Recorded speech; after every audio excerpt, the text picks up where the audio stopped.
La construcción no es un juego. Es fundamental para la seguridad de tu familia y para la economía del país.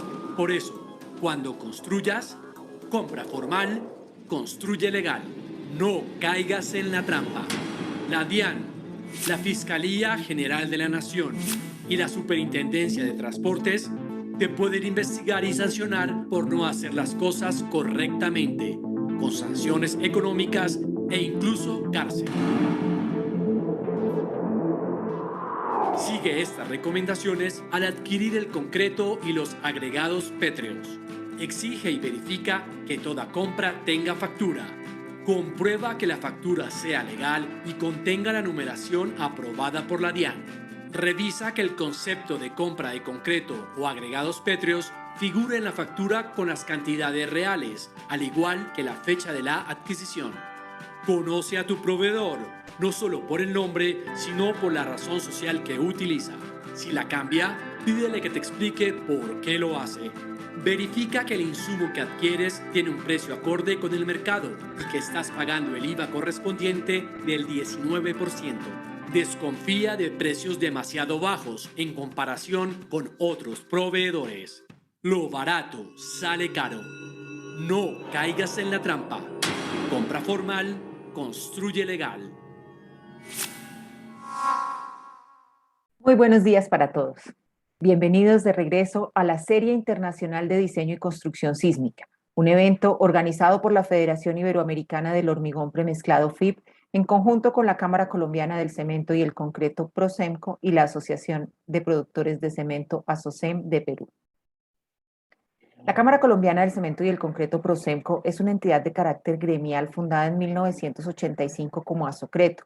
Reúne a las empresas productoras de cemento, concreto y prefabricados de Colombia para promover el buen uso de estos materiales y actualizar al sector de la construcción en sus desarrollos, nuevas tecnologías y construcción con criterios de calidad y durabilidad. Hacen parte de Procemco Argos, Cementos Tequendama, Cemex Colombia, Concremóvil, Concretera Tremix, Empresa Colombiana de Cementos Salión, Holcim Colombia, Hormigón Andino, Hormigón Urbano, Manufacturas de Cemento Titán, Polimix Concreto Colombia, Preanza y Ultracem. La Asociación de Productores de Cemento ASOCEM, fundada en 1982, es la entidad gremial representativa de la industria de cemento y productos derivados en el Perú, cuya finalidad es la promoción y desarrollo de la industria para contribuir con el desarrollo sostenible del país. Hacen parte de ASOCEM, Cementos Pacasmayo, UNACEM, Cementos Yura.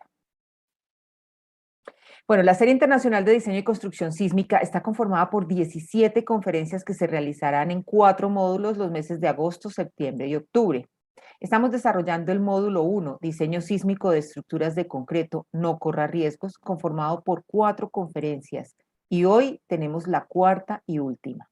Quienes se hayan conectado en vivo al menos a 3 de estas conferencias pueden optar por constancia de asistencia de este módulo. En Zoom el registro es automático al ingreso y para quienes están conectados por YouTube, en el chat vamos a publicar el link para que puedan registrarse y que su asistencia sea tenida en cuenta para la constancia. Noticreto, la revista técnica del concreto en todas sus aplicaciones, es publicada bimestralmente en Colombia desde 1986 y en Perú desde 2018. Actualmente está en circulación la edición 165 en Colombia, un especial sobre inversión privada en infraestructura, y para los asistentes a esta serie residentes en Colombia, Noticreto tiene una promoción especial para suscripciones y renovaciones. 12 ediciones impresas por 99.900 pesos colombianos y recibes como obsequio el libro El concreto y los terremotos. El link para hacer uso de la promoción lo tienen ustedes en el chat. Y en Perú, donde en este momento circula la edición número 17 sobre avances en tecnología y construcción en concreto, la oferta de Noticreto también es muy especial. Para los asistentes a esta serie residentes en Perú, el 50% de descuento en la suscripción. Para hacer efectiva la promoción, deben escribir al correo electrónico k.loaiza@asocem.org.pe. Igualmente, estamos publicándolo en el chat. Procemco desde 1995 tiene al servicio del sector de la construcción en Colombia el Centro de Ensayo de Materiales CEM, un laboratorio de ensayos especializado en el desarrollo de planes de calidad de materiales y sistemas constructivos. Está acreditado por el Organismo Nacional de Acreditación de Colombia, ONAC, en 34 de sus ensayos. También realiza jornadas de capacitación de personal de obra en procedimientos y ensayos de calidad. La información de contacto la tienen ustedes en su pantalla. Con su vinculación hacen posible este evento y la participación de todos ustedes de manera gratuita. Ellos son Pacasmayo, productora de cemento, concreto y prefabricados en concreto en Perú; UNACEM, Unión Andina de Cementos, fusión de Cementos Lima y Cemento Andino; y Cemento Yura, productor y comercializador de cementos en Perú. En Colombia, el patrocinio es de Argos, Cementos y Concretos, Master Builder Solutions, el máster en soluciones químicas para la construcción, y Cementos Alión, siempre firme. En un momento vamos a dar inicio a la presentación. Las preguntas e inquietudes que quieran formular a nuestro conferencista pueden enviarlas a través del chat de YouTube o por la herramienta de preguntas y respuestas QIA de Zoom. A continuación, tenemos la conferencia Diseño Estructural de Edificios Altos en Perú. Esta es la cuarta y última del módulo 1, Diseño Sísmico de Estructuras de Concreto, no corra riesgos, de la Serie Internacional de Diseño y Construcción Sísmica. Nuestro experto invitado para este tema es el ingeniero Marcos Tillman Bear, a quien voy a presentarles. Marcos es ingeniero civil y profesor asociado del Departamento de Ingeniería de la Pontificia Universidad Católica del Perú.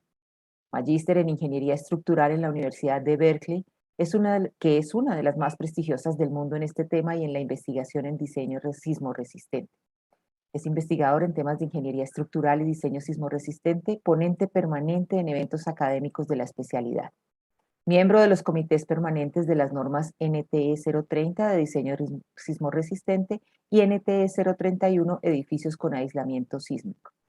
Él es consultor en proyectos de diseño estructural y reforzamiento sísmico, actualmente gerente general de Prisma Ingeniería, una empresa especializada en diseño estructural, responsable del diseño de más de 1.500 importantes proyectos en más de 30 años de ejercicio profesional, entre los que se destacan estadios y coliseos techados, el aeropuerto de Chinchero, hospitales, hoteles, infraestructura educativa, centros comerciales, edificios de oficina y de vivienda, grandes complejos habitacionales, edificaciones industriales, entre otros. Marcos, bienvenido. Muchas gracias por atender nuestra invitación el día de hoy. Buenos días y muchas gracias por la invitación. Bueno, vamos a empezar con la charla. Voy a compartir pantalla. Adelante, Marcos. Un segundo. Y esto voy a reducirlo. Listo. Ya tenemos su imagen completa en pantalla. Lo dejo entonces, ingeniero, con el auditorio. Gracias. ¿Se ve bien? ¿Se escucha bien? Sí, señor, se ve bien y se escucha perfectamente. Ok. Bueno, buenos días a todos. En esta charla quería tocar algunos, no va a ser una clase de cómo diseñar edificios altos, sino vamos a tocar algunos puntos que, de acuerdo a nuestra experiencia, parecen interesantes cuando se aborda un proyecto de más o menos importante altura, ¿no? Esta es una lista de los 20 edificios más altos que existen en el mundo hasta el año 2020. El más alto de todos, que tiene 1 kilómetro, que es el Jeddah Tower, está realmente, no está terminado, está en construcción y la obra ha sido paralizada por problemas económicos en Arabia Saudita. Pero bueno, así está yendo la cosa, ¿no? Es decir, así está yendo las ambiciones del hombre. Ya estamos alcanzando torres de 1 kilómetro y hay en proyección, según lo que he leído en internet, no tengo mucha información, una torre que se llama la One Mile Tower o algo así, que va a tener 1.600 metros de altura, ¿no? Es decir, eso ya trae pues completamente otros desafíos técnicos. Inclusive probablemente en los últimos pisos se tenga que poner oxígeno porque ya vamos a estar bien alto sobre el nivel del mar. Pero bueno, aquí en Sudamérica pues los dos últimos, ¿no? Es decir, Costanera Tower, que es el edificio más alto de Chile y bastante más alto que otros edificios en Chile, es un edificio muy especial. Y modestamente nuestro edificio más alto en Lima, el edificio del Banco de la Nación, que tiene más o menos 140 metros de alto. Entonces, ¿qué son edificios altos en Lima? Son edificios de más o menos, yo diría edificios que pasan los 30 pisos. Perdón un ratito. Se me cruza esto acá, tengo que sacarlo. No sé cómo, no importa. Bueno, entonces en Perú, según nuestra escala y lo que estamos haciendo ahora, un edificio muy alto es un edificio que pasa los 30 pisos.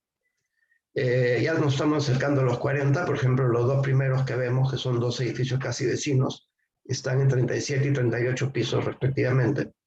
Y el edificio de oficinas, que ya está terminado, que está a la derecha, es la Torre Barlovento, que tiene 32 pisos.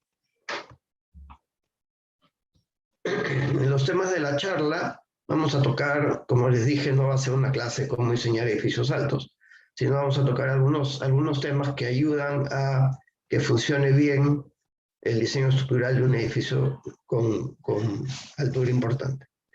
Primero vamos a hablar del uso de concreto de alta resistencia para edificios altos. Luego, rapidito, vamos a comentar sobre el proceso constructivo, que es un tema que corresponde al análisis estructural. Luego vamos a hablar del comportamiento sismorresistente. Y finalmente algunas ideas de cómo mejorar el desempeño sismorresistente usando pisos rigidizados en uno o más niveles, que en inglés se conoce como outriggers, y que es prácticamente obligatorio en edificios muy, muy altos, pero que también puede ayudar en edificios como los altos de Perú que he mencionado. Y el último tema que vamos a ver rápido es el tema de disipación de energía, que es una solución importante para reducir los efectos sísmicos en edificios de altura. Vamos a empezar la charla hablando del uso de concreto de alta resistencia para edificios altos. Y para eso vamos a usar como ejemplo las torres Petronas, que en algún momento que están en Malasia, que en algún momento fueron los edificios más altos del mundo por unos años, hasta que por otro lado construyeron algo un poquito más alto, y que son el primer rascacielos del mundo que ha usado masivamente el concreto. El segundo edificio que estamos mostrando ahí es el edificio que reemplazó a las Torres Gemelas. También es prácticamente completamente de concreto de alta resistencia. Y los dos edificios que les mencioné, bueno, vamos a hablar realmente del edificio MET, que es un edificio que ya está terminado, que tiene 37 pisos y 5 sótanos. Vamos a hablar primero de la tendencia que ha llevado de que, es decir, yo tenía la impresión, de repente yo nomás, de que edificios altos eran de acero, eran de estructura de acero, ¿no? Y bueno, y así era antes, es decir, Empire State, todos los edificios más altos del mundo originalmente eran de estructura de acero. Pero eso ha estado moviéndose con la mejora de la tecnología para desarrollar concretos de alta resistencia. Entonces, tenemos, perdón un ratito. Ya.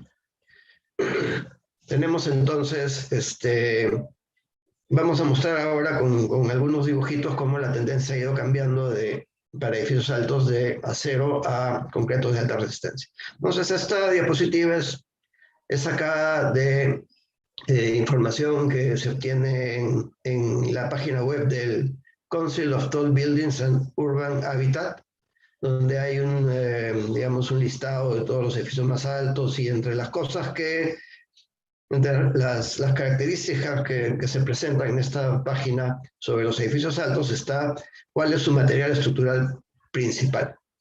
Entonces, esto lo he incluido en la charla solo para que entiendan que, bueno, steel es cuando todos los elementos estructurales son de acero, Reinforced Concrete, todos son de concreto.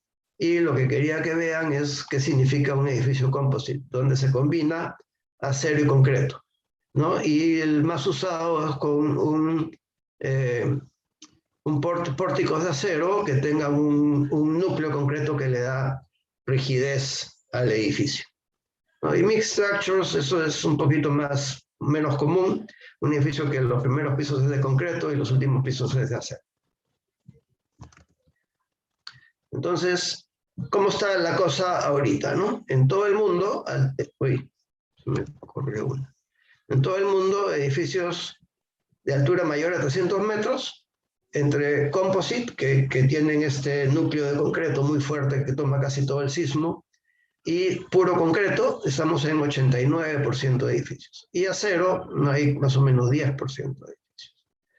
En Sudamérica casi todos son de concreto, ni siquiera compuestos. Edificios altos de más de 100 metros.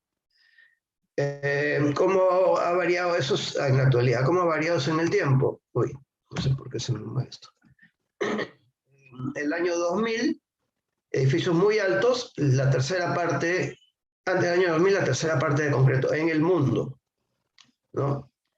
Después del año 2000, no hay ni 5% de concreto, de acero, perdón. Estoy hablando de acero. Antes del año 2030 hay la tercera parte de acero. Después del año 2000, un 5% menos de acero, ¿no? Y 90% de edificios de concreto o combinados.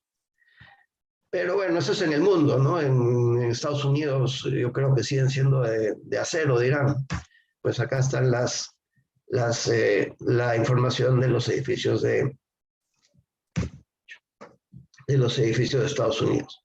Mayores de 300 metros, antes del año 2000, 65% eran de acero, es decir, nuestra percepción es correcta, pero después del año 2000, 84% son de concreto o con una parte importante de concreto los compuestos.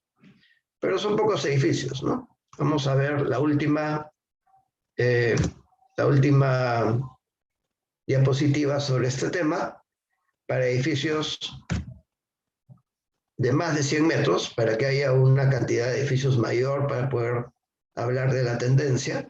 972 edificios antes del año 2000, 60% de acero, 34% de concreto. Después del año 2000, 83% de concreto. Entonces es clara la tendencia de que edificios altos ahora se están haciendo de concreto. ¿Y cómo así? Porque se ha desarrollado la tecnología para hacer concretos de alta resistencia. Bueno, esto es del año 2000.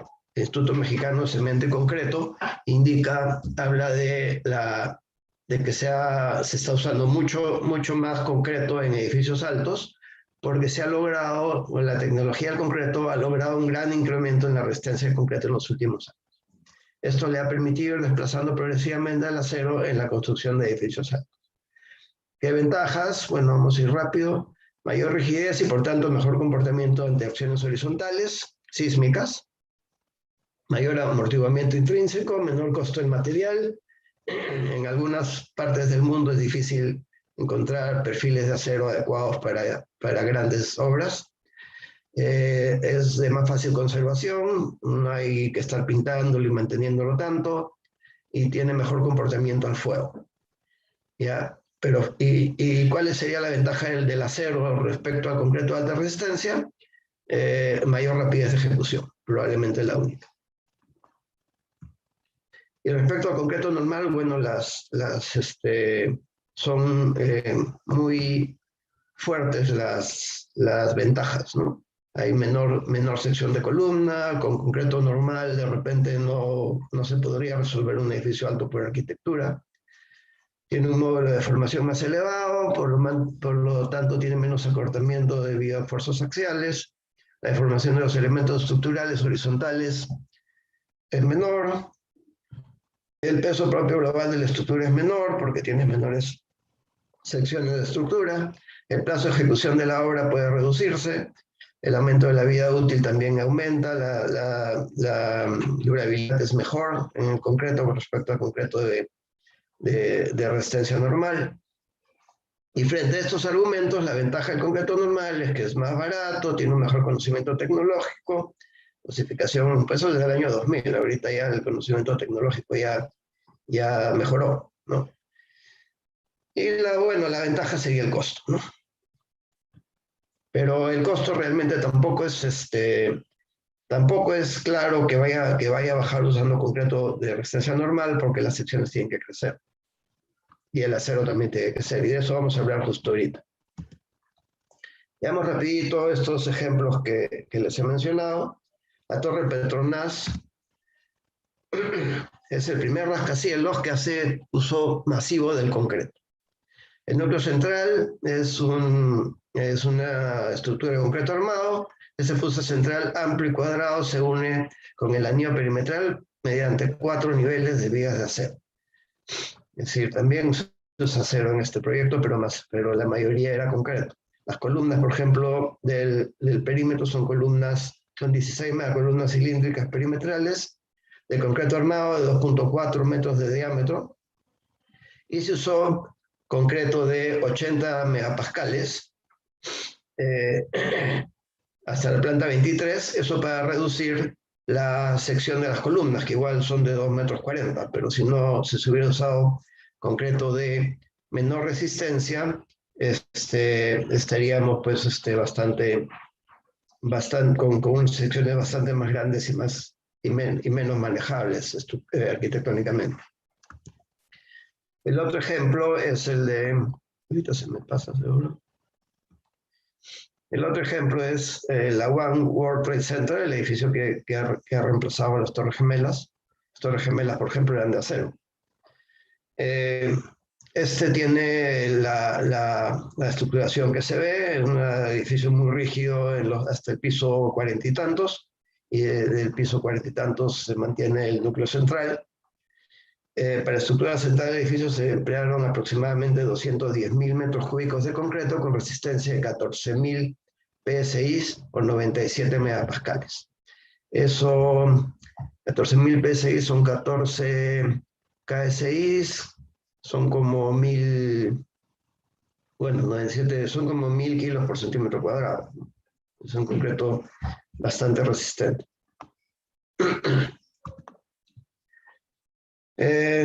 Entonces vemos las ventajas, pero tenemos todavía un tema en el Perú sobre el uso de concreto de alta resistencia. En la norma 060 del 2009, que es la que ahorita está vigente, aunque hay una versión que estaba en discusión pública, que ya imagino que ya se le pasó su tiempo y que ya debe estar cerca de aprobarse.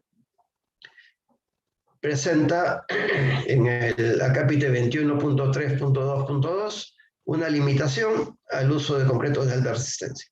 Y dice que el capítulo 21 es el que se refiere a especificaciones para construcciones sismorresistentes, ¿no?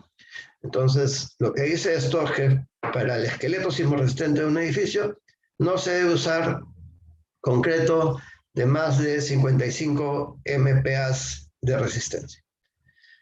Entonces, digamos, las ventajas que podemos obtener usando concretos de mayor resistencia están limitadas pues, por la norma, ¿no? No estoy muy seguro, pero creo que eso está cambiando en la norma que está en discusión, pero no mucho, creo que está subiendo a 60 MPa. Eso, por ejemplo, limitaciones como esas no encontramos en la norma de la ACI. ¿Por qué pasa eso? En la norma de la ACI, si vemos la tablita que está en el acápite 19.2.1.1, no hay límite máximo ni límite máximo para concretos de peso normal. Y solo hay un límite máximo de F'C para concretos de bajo peso, lightweight concrete. ¿Ok? Entonces, aquí se usa concreto de peso normal, inclusive para special moment frames, es decir, para pórticos muy dúctiles o para muros estructurales muy dúctiles, no hay limitación de F'C máximo. No sé si se ve mi cursor, pero bueno, es la segunda línea de de la tabla, ¿no?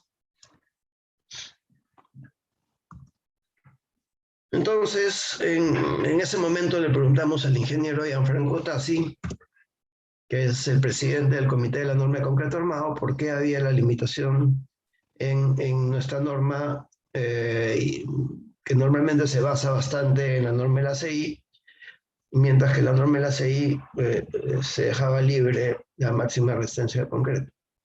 Entonces nos comentó que en otras normas, como el Eurocódigo, el Código de Nueva Zelanda, el Código de Canadá, sí hay limitaciones para la resistencia máxima del concreto, F'(C) máximo del concreto, y que la limitación es por la fragilidad del concreto de alta resistencia, y porque el confinamiento es menos efectivo. Y la tercera razón, pero bueno, eso ya podría eliminarse como razón, porque ya depende del constructor o del diseñador, es que la norma prohíbe que haya, es decir, es por el proceso constructivo. Uno se construye la columna hasta fondo de viga y luego se construyen las vigas. Entonces, si la columna está especificada con 500 kilos sobre el centímetro cuadrado, es decir, 50 MPa más o menos,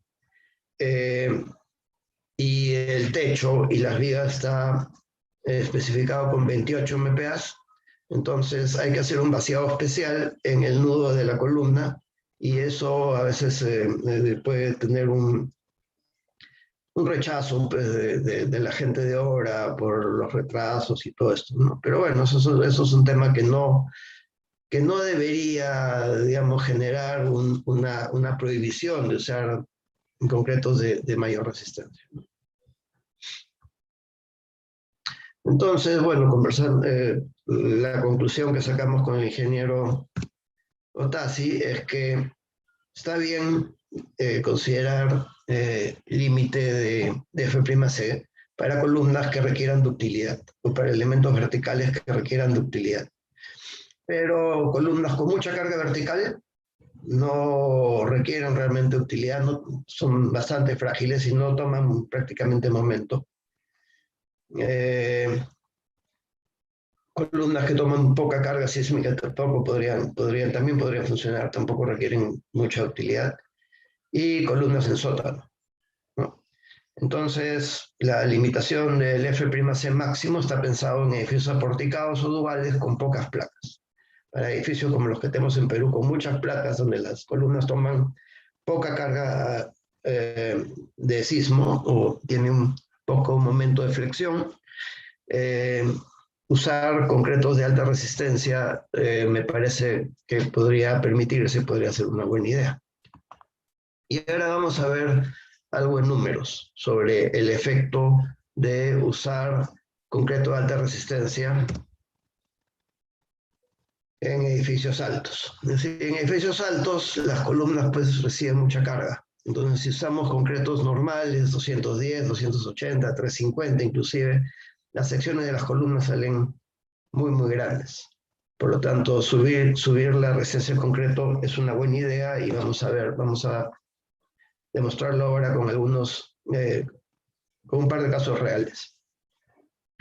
Este es el edificio MET, está en Paseo de la República, en Santa Catalina, La Victoria. Es un edificio terminado, de vivienda, 37 pisos, 5 sótanos.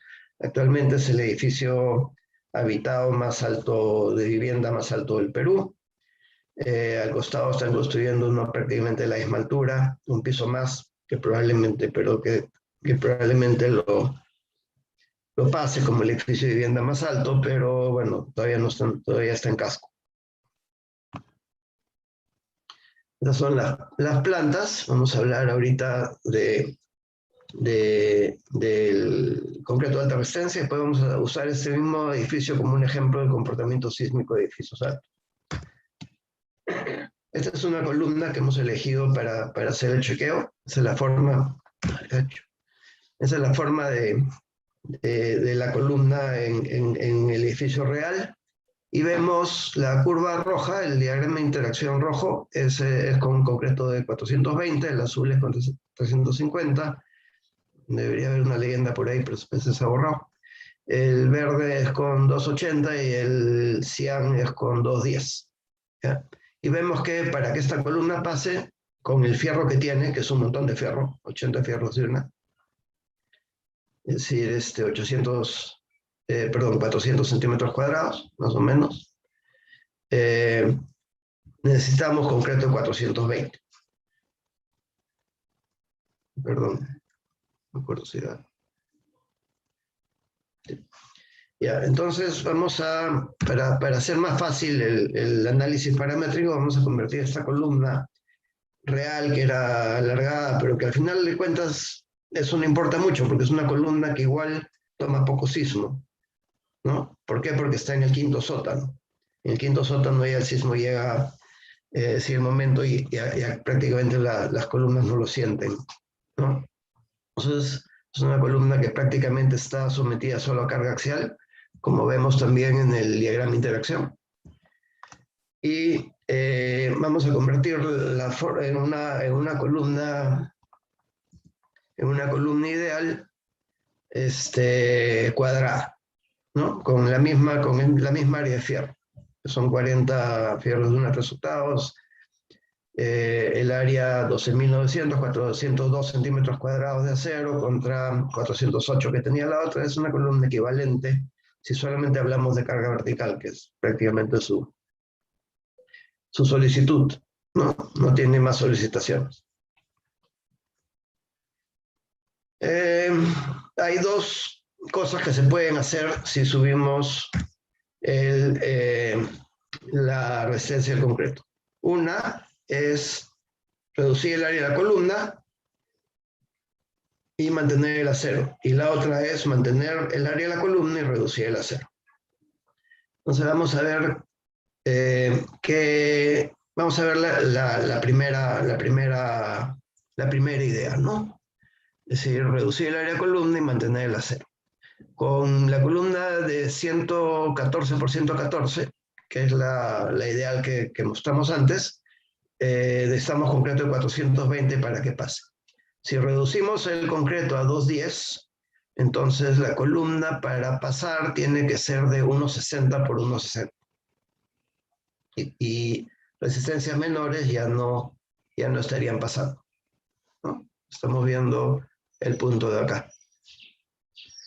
Entonces, si bajamos el F' a la mitad, necesitamos prácticamente el doble de área de concreto. Y el doble de área de concreto tiene, aparte de problemas, principalmente problemas arquitectónicos, a veces simplemente no se puede, pero también sale más caro, ¿no?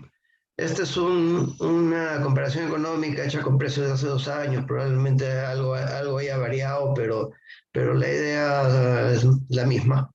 El costo de concreto, solamente concreto, de hacer una columna con F'C 420 sería aproximadamente el 90% de hacer la columna con concreto de 210. Repito, sin incluir que hay que subir la sección de la columna de 1,15 por 1,15 a 1,60 por 1,60. Esto indica que hay que usar más estríos, hay que usar más ramales, hay bastante más acero transversal, y además, y lo más importante, es que a veces una sección más grande probablemente no se pueda soportar por arquitectura. La otra comparación que les comenté es mantener el área de concreto, mantener el área de la sección y reducir el acero. Entonces aquí vemos que con 420 necesitamos, resolvemos la columna, el diagrama de interacción rojo, ¿no? Con 40 fierros de 1 octavos. Si bajamos el concreto a 350, diagrama azul, necesitamos para que esta columna pase, para que cumpla, para llegar a esta plataforma, necesitamos 60 fierros de 1 octavos, manteniendo la sección de 1,14 por 1,14. 280 necesitamos 84, bueno, ya, claro, no estamos saliendo de las cuantías máximas, pero esto es un ejercicio nomás para ver en qué ayuda el concreto de alta resistencia, ¿no? Entonces, si bajamos a 210, necesitamos 108, es decir, más del doble de acero, casi 3 veces la cantidad de acero si reducimos el F'C a la mitad. Y el costo de esto es gigantesco, pues, ¿no? Es decir, una columna con concreto de 420 cuesta aproximadamente el 50% de una columna con la misma área de concreto y F'C 210, para que estas dos columnas soporten la misma carga vertical. Y también se ahorra en el acero transversal, es decir, en los estribos. Además de que tampoco se pueden hacer columnas con 8% de cuantía. Es decir, esto es solamente una ilustración de cómo ayuda a usar concretos de alta resistencia. El otro ejemplo es la Torre de Barlovento de 31 pisos. Vamos a analizar esta columna. Pero algo sí les quería decir, ¿no? Es decir, acá tenemos probablemente 2, 3, 4, 5 columnas que estén muy cargadas, solo carga vertical, y que con concreto de alta resistencia se puedan resolver. El problema de eso es que, por ejemplo, ponerle concreto de 500 a las placas probablemente sea innecesario, pero, o a la caja del ascensor, o a estas placas de acá, ¿no? Pero entendemos pues que es un problema de obra especificar solamente algunos elementos verticales con concreto de alta resistencia y los demás elementos verticales con concreto de otra resistencia, de menor resistencia. ¿Por qué? Porque si, digamos, esta columna de acá necesita concreto de 500 y la placa está especificada con concreto 280, puede ser que cuando llegue el concreto para vaciar esta placa, la placa no esté lista, no esté preparada, digamos, para el vaciado, y la columna sí, entonces el concreto que se iba a vaciar en esta placa se vacía en esta columna, lo cual sería un desastre, ¿no? Si la columna está diseñada con F'C 500 y se vacía con F'C 280. Bueno, obviamente con un buen control de obra todo esto se puede manejar, pero eso sería, digamos, un contra de usar indiscriminadamente concreto de alta resistencia. Bueno, vamos a ir rápido por acá. En este caso se especificó concreto de 500 ya, en el proyecto original, y se resolvió con una columna de 1,20 m de diámetro y 244 centímetros cuadrados de acero. Y su capacidad 3.208. Para llegar a esta misma capacidad con un concreto de menor resistencia de F'C 280, necesitamos una columna de 1,60 m de diámetro, con más o menos el mismo acero de la columna original, es decir, en vez de 1,20 m, 1,60 m, lo cual es bastante diferencia. Y si lo que queremos es mantener la sección y aumentar el acero, es decir, una columna de diámetro 1,20 m, necesitaríamos 766 centímetros cuadrados de acero, lo cual es prácticamente el triple, lo mismo que hemos visto en el ejemplo anterior. Es decir, económicamente, el uso de concretos de alta resistencia y arquitectónicamente es muy recomendado para edificios altos, para las columnas, pero el único pero es lo que comenté hace un rato, que la idea de uniformizar el concreto en todos los elementos verticales de un mismo nivel puede generar que elementos que no necesitan concreto de alta resistencia también lo tengan, y por ahí puede haber una diferencia económica. En algún momento hicimos con una constructora, hicimos un ejercicio y de intentar, digamos, especificar algunos elementos con concreto más resistente que otros, y lo que sacamos en conclusión es que para que eso funcione tiene que haber un porcentaje de elementos verticales, no me acuerdo cuál era, que usen el concreto de alta resistencia, porque es decir, porque si no, digamos, no valía la pena, no se podían, por el tema de provisión de concreto, no valía la pena hacer la diferenciación y era mejor usar todo con el concreto de alta resistencia. Bueno, vamos a mostrar algunos edificios altos en Perú, y vamos a ver con qué concreto se especificaron. Estos son la Torre Begonias y el Hotel Westin, diseñadas por Antonio Blanco Blasco Ingenieros. Son edificios de 30 pisos más 5 sótanos, pero en metros son bastante altos, ¿no? 118 metros de altura. Como dije, el diseño estructural del ingeniero Antonio Blanco. Y acá se usaron concretos de 420 en los pisos inferiores y fue bajando a 350 y 280. Torre Begonias, 26 pisos más 5 sótanos, 120 metros de altura. También de Antonio Blanco. Y acá se usaron concretos de 420 también en los pisos inferiores y fue bajando. El Banco de la Nación, diseño de GCA Ingenieros, 30 niveles y 4 sótanos, es ahorita el edificio más alto del Perú, 135 metros de altura. Y acá se usaron concretos de mayor resistencia, 600 kilos por centímetro cuadrado, a pesar de lo que dice la norma. Pero bueno, aquí imagino que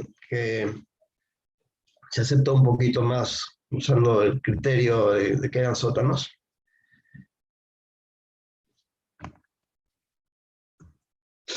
Este es un edificio no tan alto, diseñado por el estudio Segarra y Yecla Ingenieros SAC, del ingeniero Luis Segarra y Enrique Luis Yecla. Y esto lo pongo acá porque en este creo que es el que se ha usado el concreto de mayor resistencia que yo esté enterado en Lima. Se usaron para el sótano 6 al 10º piso, concreto de 800 kilos por centímetro cuadrado. Y puede ser que esto haya sido anterior a la norma la versión de la norma, no me acuerdo cuándo, no sé cuándo es este edificio, que prohibía usar concretos de más de 550 kilos por centímetro cuadrado. Y otra cosa que es interesante acá es que algunos muros de los ejes 1J, 3 y G, que son los ejes perimetrales, se hacen con concreto de menor resistencia, ¿no? Y entonces ahí aparece el tema de control y todo esto que hablé hace un rato. Pero es un edificio de 20 pisos, pero interesante, digamos, mostrarlo acá que es el edificio que yo tenga información que he usado concreto de mayor resistencia en Lima. Bueno, el segundo temita que quería tocar es el de proceso constructivo. Esto va a ser una sola diapositiva y es bien importante. Espérate, voy a pasar ya, regreso. Considerar el análisis constructivo, especialmente en edificios altos, especialmente cuando tenemos elementos que tienen rigidez axial muy diferente unos de otros y que son muy cargados, es decir, edificios altos. Porque ¿cómo puedes hacer el análisis, ¿no? Puedes levantar el modelo, y cuando el modelo está levantado le pones toda la carga de gravedad. ¿Qué significa eso? Es una cosa que en el computador lo puedes hacer, pero no es una cosa que pasa en la realidad. ¿Qué significa? Significa que estás apagando la gravedad hasta que acabas de construir el edificio. Y cuando tu casco del edificio está totalmente construido, prendes la gravedad y empieza a cargarse todo junto. Entonces eso no es así. Y si haces el análisis de esa manera, se genera pues una deformación muy grande en las columnas laterales, mucho mayor a la deformación de la placa, que es mucho más rígida. Entonces generan deformaciones irreales en las vigas y los momentos en las vigas inclusive se pueden llegar a invertir, ¿no? Entonces es bien importante entender que la carga vertical no se coloca toda a la vez cuando el edificio está terminado, sino que va aplicándose mientras se va construyendo. Y eso significa considerar el proceso constructivo en el análisis estructural. Hay herramientas en los programas de cómputo para considerar el proceso constructivo que tienen que usarse en edificios altos. En edificios bajos probablemente el efecto no sea tan grande, porque si no, digamos, el diseño se distorsiona radicalmente, ¿no?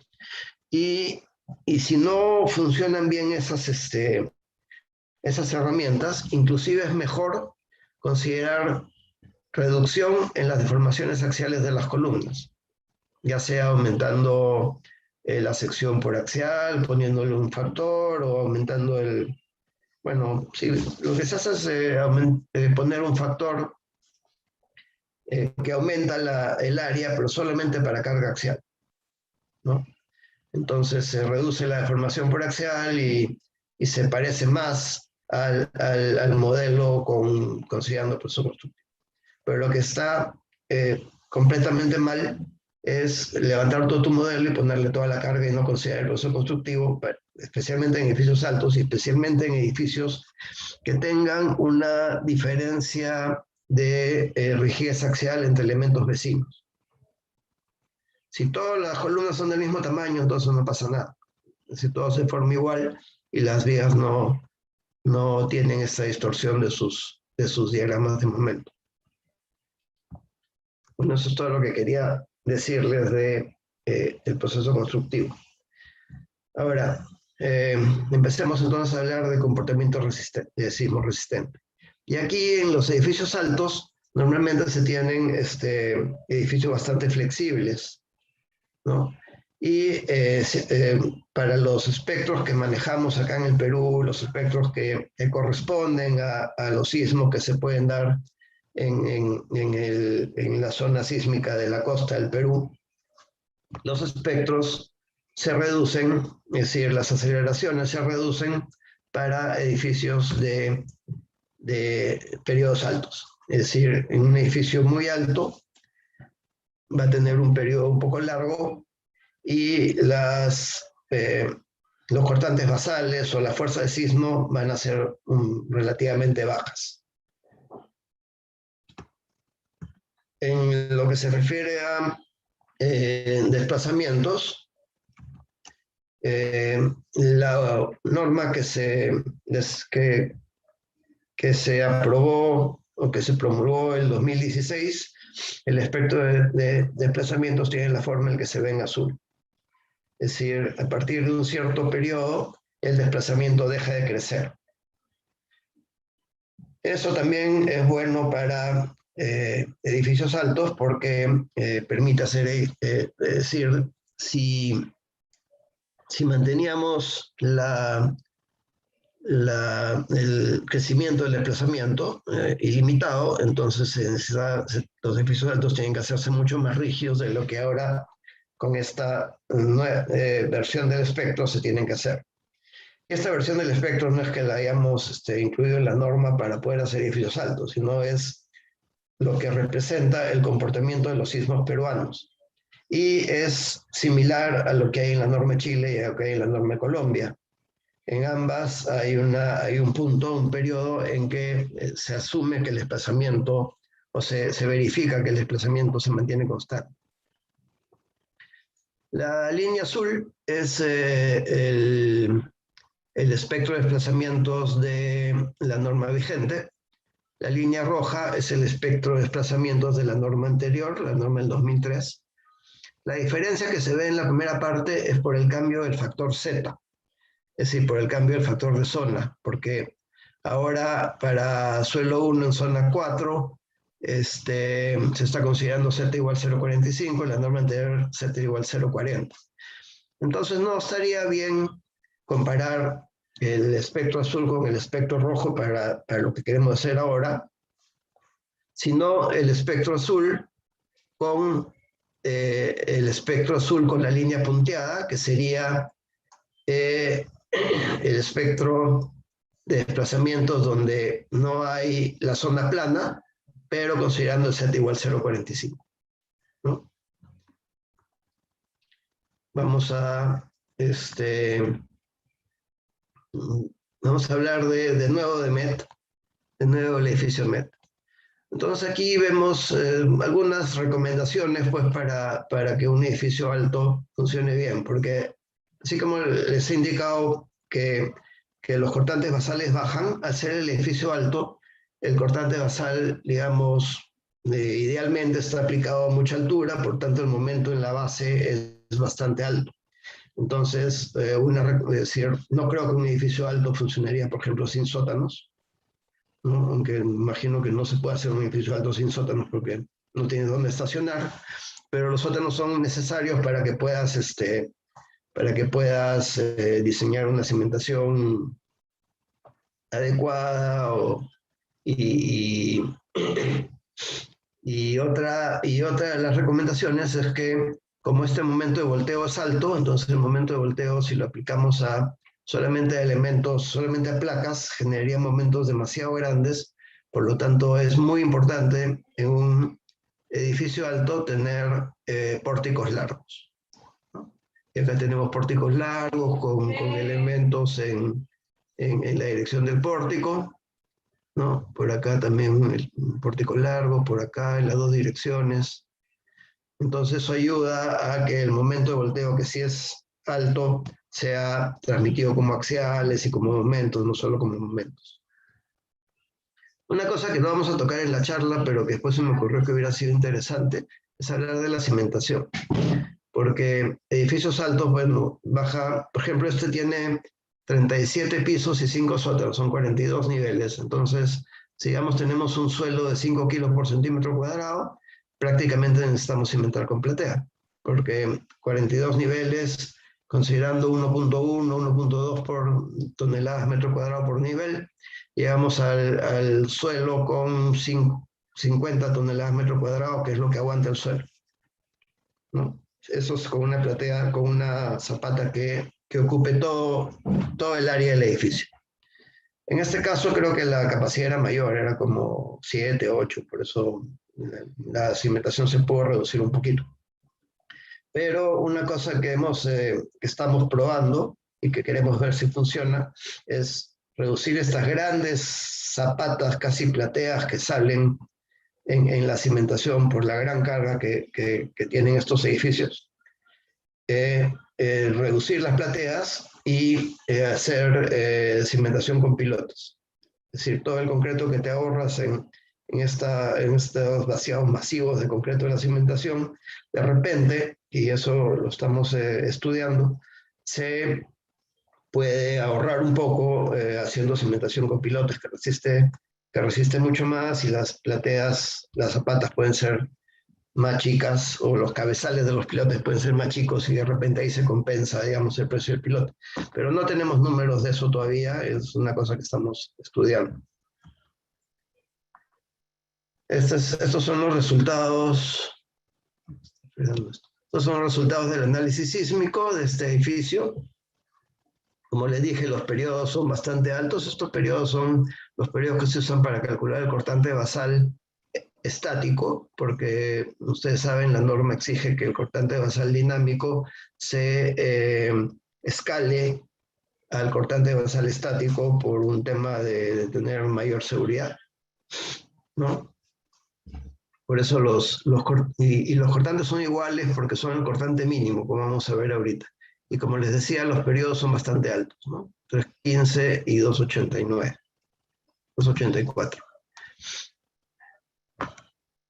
Que se pase. Ya, entonces, veamos el 2.9, el 2.8 creo que era, ¿no? Que es esta línea roja de acá. Entonces el cortante basal con el que habría que diseñar es esta línea roja delgada de acá, pero el cortante mínimo está más arriba. Entonces, una primera conclusión para edificios altos que más o menos se mantiene es que el cortante basal con el que se va a diseñar es el cortante basal mínimo de la norma, que es 0.05 del peso del edificio. Y en desplazamientos tenemos la línea roja, que es la dirección X, 2.8 del periodo, la línea verde, que es la dirección Y, 3.1 o 3.2 del periodo. Como les digo, mejor comparar la azul llena con la azul punteada. Entonces vemos que el espectro actual estima desplazamientos bastante menores que si hubiéramos mantenido, si hubiéramos no colocado la parte plana. Y repito, la parte plana no es que se colocó porque es mejor para diseñar edificios altos, sino se colocó porque así son los sismos peruanos. Es decir, si tú agarras si procesas una señal de un sismo peruano y calculas, obtienes espectros de desplazamiento, te van a salir con una parte más o menos plana. Y como les digo, es lo mismo se presenta en Chile, lo mismo se presenta en Colombia. Poco diferente se presenta en Estados Unidos, pero es porque los sismos son un poco diferentes. Entonces, en conclusión, los edificios altos no van a tener solicitaciones muy grandes de sismo. Se va a diseñar casi siempre con cortante basal mínimo. ¿Qué hora es? Uy, estoy pasándome el tiempo, todavía no falta mucho. Se va a diseñar casi siempre con cortante basal mínimo. Y claro, por la altura sí van a aparecer momentos de volteo grandes, pero bueno, con los sótanos y con pórticos largos eso se soluciona. Y, los desplazamientos también con el espectro corregido de la última norma tampoco salen demasiado grandes y se mantienen, digamos, constantes para edificios con periodos largos. Entonces es, digamos, más fácil lograr la rigidez exigida por la norma que con la norma anterior. Ahora vamos a pasar al tema de mejora de desempeño sismo resistente, y una de las dos formas que vamos a proponer es con pisos rigidizados en 1 más niveles, que en Estados Unidos le llaman outriggers, y que para edificios muy, muy altos es una solución muy aplicada. Y la otra es la disipación de energía. Esta es una comparación entre un edificio con muros que funcionan casi en voladizo, acoplados con vigas muy delgaditas, y un edificio que está acoplado solamente en el último nivel con un piso muy rígido. Se ve que en el primer caso trabajan como un volado las placas, y en el segundo caso se siente un poquito de doble curvatura, es decir, la deformidad ha cambiado radicalmente. Y para hablar de ese tema con números, estamos presentando algunos resultados de un proyecto de reforzamiento de edificios existentes. No son edificios altos, son edificios de 6 pisos, bueno, tampoco son bajos. Y bueno, la idea igual se puede ver en estos resultados, ¿no? Estos son resultados reales, edificios reales. Es un proyecto de investigación sobre reforzamiento de edificios. Este sería el edificio con todas las placas en volado, solamente acopladas por las losas, sin vigas de acoplamiento ni nada. Y tenemos en el gráfico de la derecha, es un gráfico de desplazamientos. Tenemos en el piso 16, 40 centímetros de desplazamiento, el máximo, y derivas de 14 por 1000. Es decir, este edificio necesita reforzarse para que cumpla con la norma. Colocando un piso rigidizado en el último piso, la deformación ha bajado a 22 0.8 centímetros.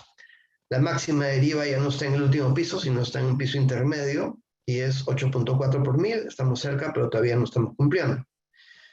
Y probamos con un piso rígido intermedio. La deformación cambia a 20, se reduce a 20.1 centímetros en el último piso, es decir, más o menos la mitad de lo que teníamos con el edificio sin outriggers o sin pisos rígidos. Y la deriva máxima también está por el piso 11 o 12, es 6.5 por 1000, y ya estaría cumpliendo con la norma. Esto, como les digo, no es un edificio especialmente alto, no es un edificio de los que estábamos tocando en nuestra charla, pero el ejemplo numérico muestra, creo que bastante bien, cómo funciona esta solución y que es bastante efectiva. ¿Cuál es el contra? Es que estos pisos súper rígidos son perdidos, ¿no? Es decir, prácticamente no se pueden usar. Por tanto, es una solución pues, que se aplicará solamente de ser muy necesaria, porque económicamente para el promotor del proyecto probablemente no le resulte muy bien, ¿no? Perder un par de pisos, o por lo menos el último piso. En el último piso de repente se puede manejar, pero esto es para mostrar que realmente es una solución bastante efectiva. Y finalmente, el último tema de la charla es sobre mejora de desempeño sismo resistente utilizando disipadores de energía, disipación de energía complementaria, disipación de energía suplementaria. Aparte de la disipación de energía que ocurre por el daño en los elementos concretos, los elementos no estructurales, etcétera, colocar elementos que solamente sirven para disipar un poco más de energía y reducir el daño.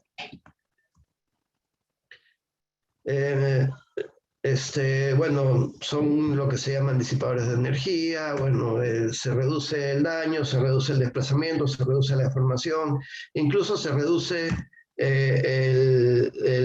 la demanda sísmica, pero recuerden pues que nuestros edificios son diseñados con un factor de reducción bien grande, R, es decir, se está diseñando para demandas bastante menores que la realmente estimada, porque se acepta daño.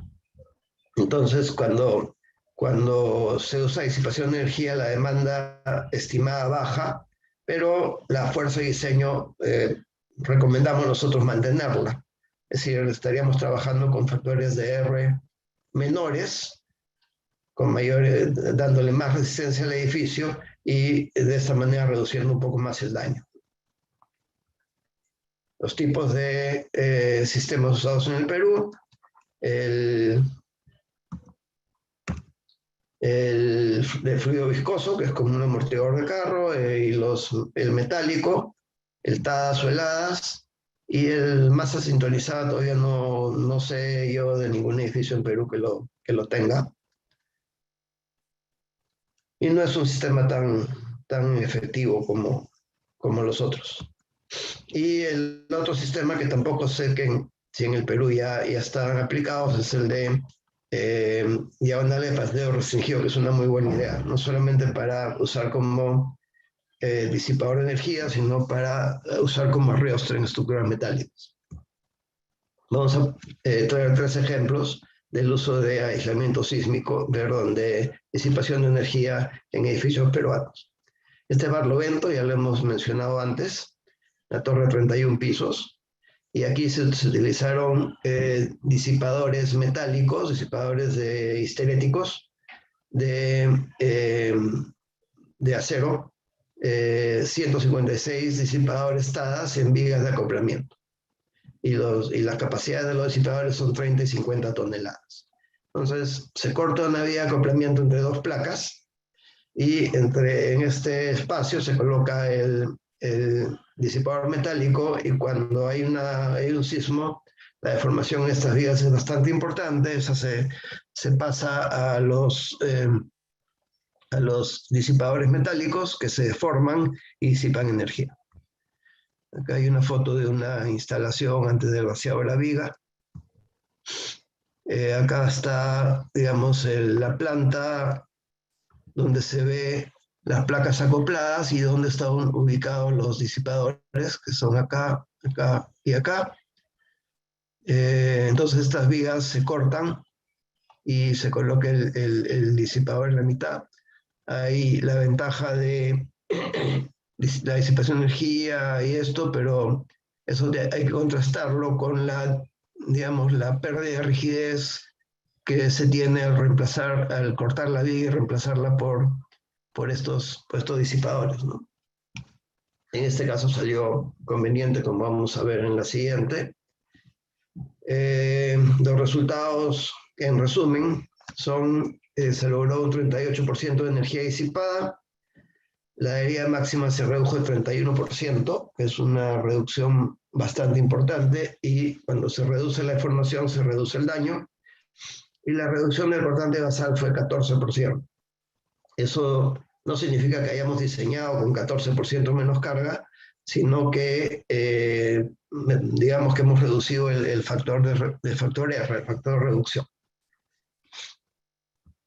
Otro ejemplo, también con disipadores de energía metálicos, es el edificio Orquídeas, de 27 pisos y 10 sótanos, 94 disipadores TADAS en vigas de acoplamiento, algo similar a lo que se hizo en Barlovento, y los resultados: 32% de energía disipada, reducción de herida máxima 27%, reducción de cortante basal 15%. Es decir, digamos, la reducción de la herida es lo más significativo, porque menos deformación, como ya dije, es menos daño.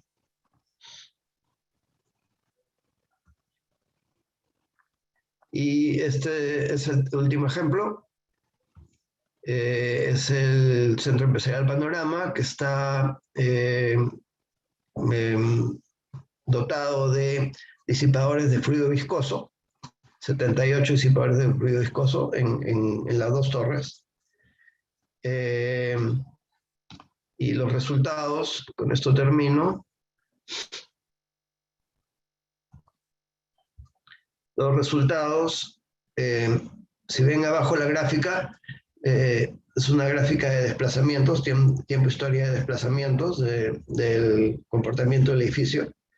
Y vemos la línea roja es, digamos, lo que se formaría sin disipadores, y la línea azul es lo que, según el software, se forma con disipadores. Entonces hay reducciones bien importantes. En el desplazamiento de la azotea baja 35% y en la herida máxima baja casi 30%.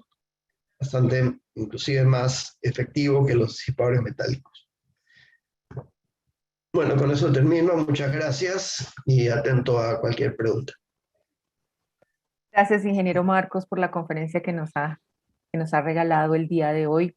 Gracias también a nuestros patrocinadores. En Perú tenemos a Pacasmayo, UNACEM y Cemento Yura. Y en Colombia, Argos, Master Builder Solutions y Cemento Salión. Bueno, antes de pasar a la sesión de preguntas con el ingeniero Tindman, quiero invitar a nuestros asistentes a contestar una breve encuesta sobre cómo les pareció la conferencia el día de hoy. Vamos a publicar en el chat el link que los lleva e igualmente muy pronto verán en su pantalla el QR que los va para la encuesta. Bueno, ingeniero, tenemos varias preguntas que nos han ido formulando a lo largo de la conferencia, bien por la herramienta de preguntas y respuestas de este Zoom o por el chat de YouTube. Y voy a permitirme presentárselas. Gabriela Oliveros Cárcamo pregunta, ¿por qué se disminuyó tanto el uso del acero en la construcción de edificios altos? No, exactamente no sé, pero entiendo que es por la mejora en la tecnología del desarrollo de concretos de alta resistencia. Uh-huh. Ahí en el artículo que presenté del 2000 de México, hablan pues de las ventajas que tiene el concreto de alta resistencia contra el acero. hay varias ventajas: más rígido, más durable, menos mantenimiento, más barato, El fuego también tiene y ahí algo que ver, ¿verdad? La mejor resistencia resistencia al fuego. al fuego. Había, claro, habían varias razones. Y bueno, había pues en un momento en que no se podían hacer concretos de alta resistencia porque faltaba la tecnología, que el concreto de resistencia normal obviamente no podía competir para edificios altos con el acero, ¿no? Pero el concreto de alta resistencia sí puede. Entonces, la tendencia ha sido en esa dirección. En esa dirección. Bueno, muchas gracias. Ingeniero Marco, pregunta Moisés Alonso. Al aumentar la resistencia del concreto, ¿se pueden disminuir las secciones de los elementos estructurales? Sí, claro. El predimensionamiento más básico, digamos, para empezar un diseño es definir la sección de la columna como la carga de servicio en la columna entre el punto 45 y entre F'C. Entonces ahí se ve pues, que si aumenta el F'C, el área de la columna baja, Disminuye. ¿no? Claro, Perfecto. hay otros factores, pero sí, de todas maneras, usando el concreto de más resistencia, se puede tener secciones de elementos verticales menores. Bueno, nos pregunta Cristian Ramírez. En edificios altos, ante un sismo, ¿cuál es el elemento que falla primero? ¿El acero o el concreto de alta resistencia? ¿Y de qué depende su falla? Bueno, lo que exige la norma y exige la buena práctica y todo esto es que el acero falle primero, porque el acero falla dúctil, ¿no? Si es que algo va a fallar, que la falla sea por flexión y sea en el acero. Y bueno, y con concreto de alta resistencia es más fácil, digamos, lograr que el acero falle antes, pero igual, es decir, con cualquier acero que uses, el requerimiento es que si la falla es por flexión, que la falla sea por flexión y que sea primero en el acero, ¿no? Por eso hay aceros máximos, cuantías balanceadas, que no se use más que la...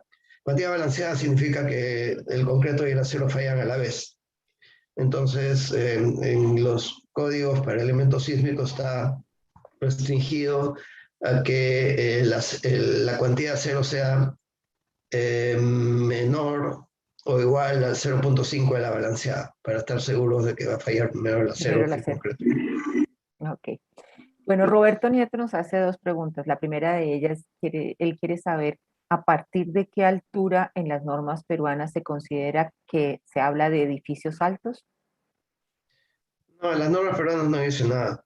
Lo que pasa, es decir, entrando a la página del Council of Tall Buildings, hay una definición de edificios altos al comienzo. ¿Ya? Y dice, un edificio alto puede ser un edificio que es más alto que lo que hay en el entorno, ¿no? Es Ujú. decir, habla, por ejemplo, de un edificio de 15 pisos en Nueva York, es obviamente un edificio bajito, pero un edificio de 15 pisos en no sé, en un pueblo chico de Europa es un edificio altísimo, Edificio muy alto, ¿no? correcto. Es relativo Entonces al no entorno. hay una definición realmente. Hay varios criterios para decir cuál es un edificio alto. Por ejemplo, otro criterio es que sea muy esbelto, ¿no? No Ujú. necesariamente con muchos pisos, pero con poca planta. Y un edificio con mucha planta y muchos pisos probablemente no se vea tan alto, ¿no? Ya, Sí, hay varios criterios, pero no hay nada definido. ok, perfecto. Gracias, ingeniero. Andrux González nos dice, buenos días, ingeniero. ¿Después de qué altura se emplean sistemas pretensados o postensados y a qué elementos estructurales, placas, columnas o muros aplicaría este sistema? No tiene mucho que ver con la altura, ¿no? Es decir, bueno, los sistemas postensados se utilizan más que nada en elementos horizontales, no en placas y columnas, aunque también hay en casos muy raros la posibilidad de postensar columnas, ¿no? Eso creo que es usado en el edificio del Banco Interbank, que es medio inclinado, por los esfuerzos raros eh, que se presentan por la arquitectura planteada, pero no es muy común, ¿no? Usar postensados en elementos verticales. Se usan más que nada en elementos horizontales y no tiene que ver con la altura del edificio, más bien yo diría que edificios muy altos, bueno, el problema es que cuando eliminan las vigas, porque parte de la ventaja de usar sistemas postensados es que puedes reducir peraltes de vigas, puedes techar luces más grandes con menos peraltes, entonces el edificio empieza a perder rigidez. Entonces eso hay que solucionarlo con más placas o placas acopladas, ¿no? Y así está, por ejemplo, Barlovento y así está el edificio Orquídeas. Son edificios que tienen la mayoría de sus losas y vigas postensadas y de poco peralte o sin peralte en las vigas. Y tiene placas grandes y pórticos acoplados y la disipación de energía que les he mencionado, ¿no? Pero hay que tener ese equilibrio, es decir, si vamos a usar postensado y eliminar algunas vigas o reducir peraltes, tenemos que mantener la rigidez para que tenga buen comportamiento sísmico, de alguna otra manera, con más placas o con placas acopladas. Bueno, Javier Nieto nos dice, estimado ingeniero, debido a mi desconocimiento, no sé cómo se puede generar una rigidez alta para reducir el desplazamiento en edificios altos. ¿Se generan vigas o cuál es la solución? ¿Me puedes repetir cómo se puede generar una rigidez ¿Cómo se puede alta? generar una rigidez alta en un piso para reducir el desplazamiento en esos edificios altos? ¿Son vigas más grandes o cuál es la solución? Bueno, pórticos largos, con vigas peraltadas, con placas o columnas peraltadas en la dirección del pórtico. También otra forma de darle rigidez es con los pisos rigidizados que mencioné en un momento, que es una práctica prácticamente, bueno, disculpen la redundancia, imprescindible en edificios muy altos, ¿no? Pero que generan pues problemas arquitectónicos o problemas de económicos de pisos perdidos, pero que en edificios muy altos probablemente se pueda. Otra forma es con la disipación de energía, pero sin irse muy allá, sin buscar soluciones muy especiales. Es decir, la energía se logra con más placas, con pórticos largos y con vigas peraltadas. Bueno, hay mucha inquietud, ingeniero, respecto a cuando usted se hizo referencia a las diferencias de resistencia entre columnas y vigas y el manejo complejo en obra. ¿Cómo logran resolver ese problema constructivo? Bueno, lo que pasa es, creo que lo comenté en la charla, es que si el concreto de alta resistencia es efectivo para usar en elementos, perdón, verticales más que para usar en elementos horizontales. En elementos horizontales que están sometidos principalmente a flexión, subirle el concreto no genera una mejora importante, ¿no?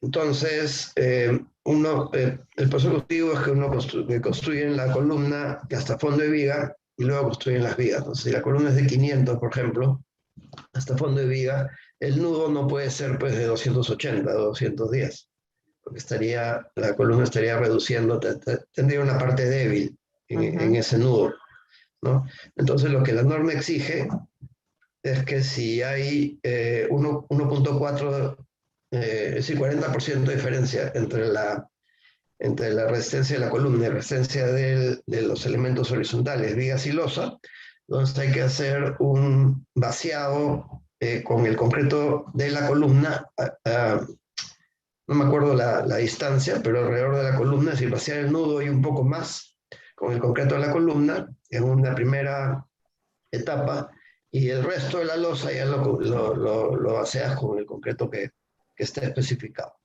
Entonces siempre nuestros planos van con ese detalle, es una molestia para obra, a veces lo que hacemos es tratar de que la diferencia no sea más del 40% para no tener que hacer ese detalle, o inclusive a veces hasta sale más económico subirle el concreto a los elementos horizontales para no hacer ese detalle, ¿no?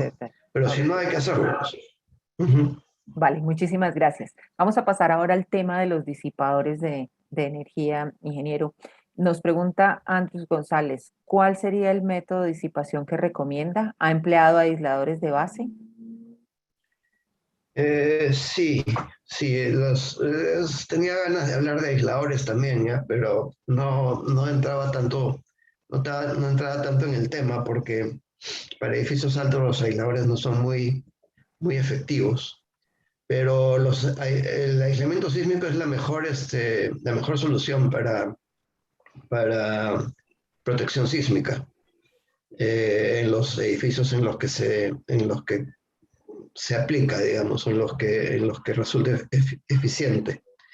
El aislamiento sísmico ahorita está bastante movido el tema en Perú, porque la norma de diseño sismo resistente exige que cualquier facilidad de salud de nivel 2 o 3, es decir, de alta complejidad, tenga que ser construida con aisladores sísmicos, ¿no?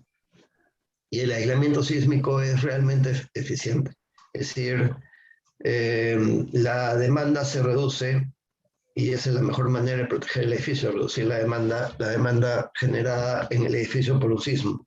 Y se reduce de una manera radical, se reduce al 10-20% máximo, si el diseño es adecuado, ¿no?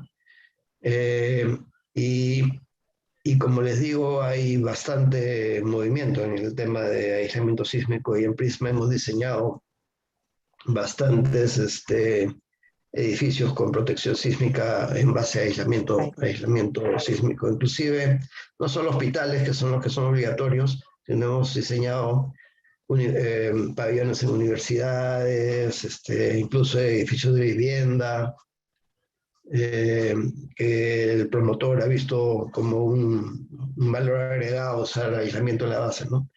Y la ventaja principal es que al reducir la demanda, entonces no solo protege la estructura, proteges los elementos no estructurales, proteges los contenidos, el edificio queda operativo después de un gran terremoto, entonces también tienes que cerrar para arreglarlo. Es una tecnología muy eficaz, muy buena, que gracias a Dios está con precios más accesibles y está volviéndose un poquito, no voy a decir masiva, pero se está usando de una manera un poquito más normal, digamos. Hay más proyectos con aislamiento sísmico. Pero no lo toqué en esta charla porque para edificios altos hay problemas en usar aislamiento. Primero porque ya la demanda es baja, como dije, ¿no? Porque está en la parte alta, en la parte de espectros altos, de periodos altos del espectro. Además, las cargas son demasiado grandes, hay que usar aisladores demasiado grandes, no son tan efectivos, hay problemas de volteo y los aisladores no son buenos cuando están sometidos a tracciones. Entonces, para edificios altos, una mejor tecnología de protección sísmica, no sé si mejor, pero una tecnología más adecuada de protección sísmica es la de disipación de energía. Bueno, ¿y cuál es el método de disipación de energía que usted recomendaría? Hay varios. Uno de los más confiables es el de fluido viscoso, que son como estos amortiguadores de carro que presenté, ¿no? Disipan bastante, pero uno de los problemas es que se genera pues una diagonal en mitad de una ventana, digamos, del edificio y puede tener problemas arquitectónicos o dentro del edificio. Los metálicos también son efectivos y si se logra colocarlos en vías de acoplamiento no tienen no molestan prácticamente a la arquitectura, ¿ya? Pero no siempre hay estas vías de acoplamiento en todos los edificios, no siempre hay dónde colocarlos, no siempre hay suficientes. Y las diagonales de pandeo restringido, que funcionan muy bien, son unos elementos metálicos que van embutidos dentro de una camiseta, digamos, metálica vaciada en concreto, entonces, y engrasados, ¿sí? Se pueden alargar y acortar estos elementos metálicos, pero no se pueden pandear, ¿no? Por eso se llaman de pandeo restringido. Entonces son unos aerostres muy eficientes y también generan una buena reducción una buena disipación de energía. Y después hay otros que son friccionales, hay algunos más, ¿no? Viscosos, eh, pero los más conocidos, los más usuales son los que les he mencionado. Bueno, gracias, ingeniero. Ingeniero, nos preguntan si esos disipadores de viga se deben poner en los dos sentidos del edificio, longitudinal y transversal. Si se puede. Por ejemplo, en Barlovento, en una dirección teníamos placas gigantes perimetrales que no necesitaban nada de, de disipación, solo se pusieron en una dirección. Depende del diseño, no es es decir, no es algo que esté prefijado, ¿no? Bueno, bueno, ingeniero, yo creo que ya vamos dándole final a nuestra charla el día de hoy. Hay muchas inquietudes que quedaron pendientes de resolver, que seguramente vamos a enviárselas a ver si usted es tan gentil de darles algún tipo de respuesta a estas personas. Hay muchas cosas interesantes. Tengo más de 25, 30 preguntas que quedaron pendientes porque este tema es de mucho interés para nuestros asistentes el día de hoy. Muchísimas gracias, ingeniero, por este espacio que nos ha brindado el día de hoy para conversar con usted de edificios altos. Gracias. Y Esperamos, si dígame. me pueden mandar el resultado de la encuesta. Por supuesto, claro que sí. Esa la compartiremos Ok, con usted. Sí, señor. Muchas listo. gracias de nuevo por acompañarnos hoy. Gracias. Voy a dar unas recomendaciones finales para nuestros asistentes. Entiendo que su tiempo es muy complicado, ingeniero Marcos, entonces me despido de usted en este momento. Muchas gracias de nuevo. Listo. Muchas gracias a todos los asistentes y muchas gracias a los organizadores por la invitación. Bueno, Gracias. Hasta ok. luego. Buena tarde, ingeniero. Agradecemos Igual. también a los patrocinadores, Pacasmayo, UNACEM y Cemento Yura de Perú, y a Argos, Master Builder Solutions y Cemento Salión de Colombia. Ellos con su vinculación comercial hacen posible que programemos módulos como este y poder llegar a ustedes de manera gratuita con las conferencias de estos expertos. Antes de terminar, quiero hablar de los próximos eventos que tenemos. Hoy estamos finalizando el módulo 1 de la serie, pero antes quiero que miremos qué está pasando también con el módulo 2 de esta serie. Estamos, recuerden, en la serie internacional de diseño y construcción de estructuras de diseño y construcción sismoresistente. Entonces, terminamos hoy el módulo 1 y este sábado 21 de agosto vamos a tener la segunda conferencia del módulo 2 de la serie. Esta módulo 2 se llama Estructuras Básicas de Concreto Reforzado, Conceptos de Construcción. Es un módulo que está dirigido al personal de obra y que además hace parte del programa Club Maestros del Concreto. Entonces, el sábado 21 vamos a tener la conferencia Cómo elaborar un buen concreto para una obra pequeña. La cita es a las 3 de la tarde, hora de Colombia, Perú. Los invito a asistir y compartir el link de registro con sus colaboradores. Están aquellos que están encargados de manejar el concreto en la obra, maestros, oficiales, ayudantes, técnicos, residentes. Se trata de una conferencia práctica de muchísima utilidad. Vamos a poner en el chat el link de registro de las que puedan compartirlo con las personas que estimen conveniente. Ustedes que ya se inscribieron no necesitan volver a hacerlo. Bueno, y el martes 31 de agosto vamos a regresar con la serie internacional de diseño en módulo 3, análisis de vulnerabilidad sísmica de estructuras de concreto. Son 4 conferencias en las que vamos a ver los diferentes aspectos de evaluación, actualización y reforzamiento de estructuras de concreto. La primera conferencia va a ser la evaluación previa de estructuras de concreto para actualización sísmica. La cita es el martes 31 de agosto a las 11 de la mañana, hora Colombia, Perú. Y ASOCEM de Perú invita al curso Pavimento Rígido, que se realizará, que está realizando el segundo módulo, Construcción de Pavimentos de Concreto, los días 23 y 25 de agosto a las 7 de la noche, hora Colombia, Perú. Quienes estén interesados pueden obtener información o tramitar suscripción inscribiendo a contacto@asocem.org.pe. Y la próxima semana, como no vamos a tener tampoco conferencias de la serie, vamos a realizar el curso express de morteros de reparación. Es un ciclo de conferencias para entender la tecnología de los morteros usados en la reparación de estructuras de concreto. Vamos a iniciar el martes 24 de agosto con la conferencia sobre los tipos de mortero de reparación, sus características y su desempeño. ¿Cómo seleccionar el adecuado? Las inscripciones están abiertas y pueden registrarse en el link que vamos a publicar en el chat en este momento. Y ya está cerca la RC 2021, la reunión del concreto virtual, el máximo evento de la construcción en Latinoamérica. Es un evento para ver lo último en tecnología de cemento, concreto y prefabricados. Separen en su agenda, es del 28 de septiembre al 1 de octubre. Si ustedes conocen un proyecto o una tecnología en cualquier parte del mundo que valga la pena resaltar por sus características y adecuado manejo del concreto, envíenos su propuesta incluyendo el título y el conferencista al correo electrónico diegojaramillo@procem.co. Estamos publicando el correo en el chat para quienes estén interesados en hacernos estas sugerencias. Si están en YouTube, los invito a oprimir el botón de suscripción y activar la campanita de notificaciones para estar siempre conectados con nuestro programa de conferencias. A partir de mañana, la grabación de esta conferencia va a estar disponible en los canales de YouTube de Procemco y ASOCEM. Para quienes están interesados en las presentaciones, estas estarán disponibles por demanda, las que nuestros conferencistas también tengan compartir en nuestra página web www.procem.co una vez concluya el módulo.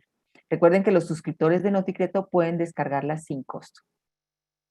Los invitamos a seguirnos en redes sociales para estar informados sobre nuestras actividades. Pueden encontrar a Procemco en Twitter, Facebook, LinkedIn e Instagram y a ASOCEM en Facebook y LinkedIn. Agradecemos al ingeniero Marcos Timan Berman la conferencia, a Pacasmayo, UNACEM y Cemento Yura de Perú y a Argos Master Builder Solution y Cemento Salión de Colombia el patrocinio de las conferencias. Pero sobre todo a ustedes muchas gracias por asistir el día de hoy. Nos vemos entonces el sábado para la conferencia del módulo 2. Que tengan todos un feliz día.